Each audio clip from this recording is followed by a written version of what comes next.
नमस्कार मित्रांनो. आजचा विषय खूपच गंभीर आणि जीव वाचवणारा आहे. त्यामुळे हा व्हिडिओ शेवटपर्यंत नक्की बघा. कारण आज आपण बोलणार आहोत मेंदूला रक्तपुरवठा कमी होण्याबद्दल आणि त्याची सुरुवातीची धोकादायक लक्षणं जी वेळेत ओळखली तर आपण स्ट्रोकसारख्या मोठ्या आजारापासून स्वतःचा बचाव करू शकतो. आपल्या शरीरात मेंदू हा सर्वात महत्त्वाचा अवयव आहे आणि त्याला सतत ऑक्सिजन आणि रक्तपुरवठा मिळणं खूप गरजेचं असतं. पण काही कारणांमुळे जेव्हा मेंदूकडे जाणारा रक्तपुरवठा कमी होतो, तेव्हा मेंदूचे काही भाग नीट काम करणं थांबवतात आणि तिथूनच सुरू होतो मोठा धोका, ज्याला आपण स्ट्रोक म्हणतो. सुरुवातीला शरीर काही महत्त्वाचे इशारे देत असतं, पण आपण ते दुर्लक्षित करतो आणि तिथेच चूक होते. सर्वात पहिलं लक्षण म्हणजे अचानक चक्कर येणं, उभं राहताच डोळ्यासमोर अंधारी येणं, चालताना तोल जाणं. असं वारंवार होत असेल तर हे साधं नाही, तर मेंदूकडून मिळणारा एक इशारा असू शकतो. दुसरं महत्त्वाचं लक्षण म्हणजे डोकेदुखी.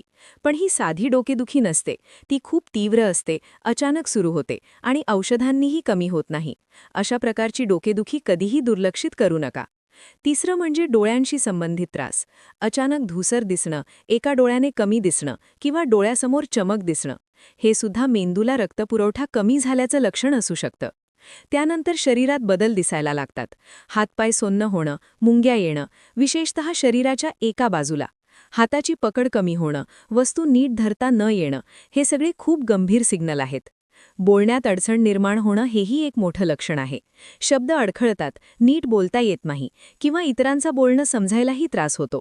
जर असं काही जाणवत असेल तर वेळ वाया घालवू नका. यानंतर काही अजून गंभीर लक्षणं दिसतात. अचानक अशक्तपणा जाणवतो, हातपाय उचलता येत नाहीत, चेहऱ्याचा एक भाग वाकडा दिसू लागतो. हे स्ट्रोकचं स्पष्ट लक्षण असू शकतं. स्मरणशक्ती कमी होणं, लगेच गोष्टी विसरणं, गोंधळासारखं वागणं, एकाग्रता कमी होणं, हे सुद्धा मेंदूवर परिणाम झाल्याचं चिन्ह आहे.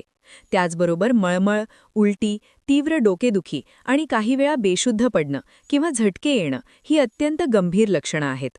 अशा वेळी एक सोपा टेस्ट लक्षात ठेवा. फेस, आर्म, स्पीच आणि टाइम. म्हणजेच चेहरा वाकडा दिसतोय का, एक हात वर उचलता येतोय का, बोलणं अस्पष्ट आहे का, आणि ही लक्षणं दिसली तर एक सेकंदही वाया घालवू नका. लगेच रुग्णालयात या. आता प्रश्न येतो की हे सगळं का होतं? यामागे काही मुख्य कारणं आहेत, जसं की उच्च रक्तदाब, मधुमेह, जास्त कोलेस्टेरॉल आणि रक्तवाहिन्यांमध्ये ब्लॉकेज. त्याचप्रमाणे धूम्रपान, तंबाखू सेवन, जास्त ताणतणाव, कमी पाणी पिणं आणि जंक फूड खाण्याची सवय, हे सगळे घटक या आजाराला कारणीभूत ठरतात. काही वेळा हृदयाचे आजारही यामागे कारणं असतात. पण चांगली गोष्ट म्हणजे आपण यापासून बचाव करू शकतो. त्यासाठी काही साध्या सवयी लावा. तुमचा बीपी, साखर आणि कोलेस्टेरॉल नियंत्रणात ठेवा. रोज किमान 30 मिनिटं चालणं किंवा हलका व्यायाम करा. भरपूर पाणी प्या. मीठ आणि तेल कमी करा. जंक फूड टाळा आणि सर्वात महत्त्वाचं म्हणजे धूम्रपान पूर्णपणे बंद करा. तसंच पुरेशी झोप घेणंही खूप गरजेचं आहे, कारण शरीर आणि मेंदू दोघांनाही विश्रांतीची गरज असते. मित्रांनो, एक गोष्ट नेहमी लक्षात ठेवा. मेंदूच्या बाबतीत प्रत्येक मिनिट खूप महत्त्वाचा असतो. जर तुम्ही नंतर पाहू असं म्हणाल तर कदाचित उशीर होऊ शकतो. त्यामुळे ही लक्षणं दिसताच ताबडतोब डॉक्टरांचा सल्ला घ्या आणि योग्य उपचार घ्या.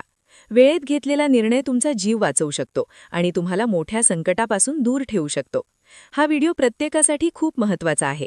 त्यामुळे लगेच आपल्या कुटुंबात आणि मित्रांमध्ये शेअर करा आणि अशाच महत्त्वाच्या माहितीसाठी आपल्या चॅनलला सबस्क्राईब करायला विसरू नका. धन्यवाद.